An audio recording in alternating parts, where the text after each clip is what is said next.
ಅದು 5 members 4 to 5 members ಬರ್ತಾರೆ. Main parking area ಜಾತ್ರೆಗಳು ಎಲ್ಲಿ ದೊಡ್ಡ ಜಾತ್ರೆಗಳು ಸೆಲೆಕ್ಟ್ ಮಾಡ್ಕೊಂಡು ಆ ಜಾತ್ರೆಗೆ ಬಂದು ಪಾರ್ಕಿಂಗ್ ಏರಿಯಲ್ಲಿ ನಿಂತ್ಕೊಳ್ತಾರೆ. ಯಾವುದಾದ್ರೂ ಗಾಡಿ ಓನರ್ ಪಾರ್ಕ್ ಮಾಡಿ ಕೀಯನ್ನು ಬೆಲ್ಟಿಗೆ ಹಾಕ್ಕೊಂಡು ಹೋಗ್ತಾರೋ ಅಂಥವನ್ನ ಟಾರ್ಗೆಟ್ ಮಾಡ್ತಾರೆ. ಆ ಓನರ್ ಫಾಲೋ ಮಾಡ್ತಾ ಹೋಗಿ ಅವರು ಮೈನ್ ಕ್ರೌಡೆಡ್ ಏರಿಯಾಗೆ ಎಂಟರ್ ಆದ ತಕ್ಷಣ ಇವರು ಕ್ರೌಡ್ ಲೆಕ್ಕದಲ್ಲಿ ಹೋಗ್ಬಿಟ್ಟು ಅವನ ಕೀಯನ್ನು ಪಿಕ್ ಮಾಡಿಕೊಂಡು ಬಂದ್ಬಿಟ್ಟು ವಾಪಸ್ ಸೇಮ್ ಜಾಗಕ್ಕೆ ಬಂದು ಕಾರನ್ನು ಸ್ಟಾರ್ಟ್ ಮಾಡಿಕೊಂಡು ತೊಗೊಂಡು ಹೋಗ್ತಾರೆ.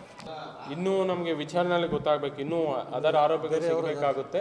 ನಿನ್ನೆ ಒಬ್ಬ ಆರೋಪಿ ಸಿಕ್ಕಿದ ಮೇಲೆ ಅವರ ಕಡೆಯಿಂದ ವಿಚಾರಣೆ ಸಮಯದಲ್ಲಿ ನಮ್ಗೆ ಬಂದಿರೋದು 2 ಕಡೆ ಈ ಹಿಂದೆನೂ ಕಳ್ಳತನ ಆಗಿದೆ.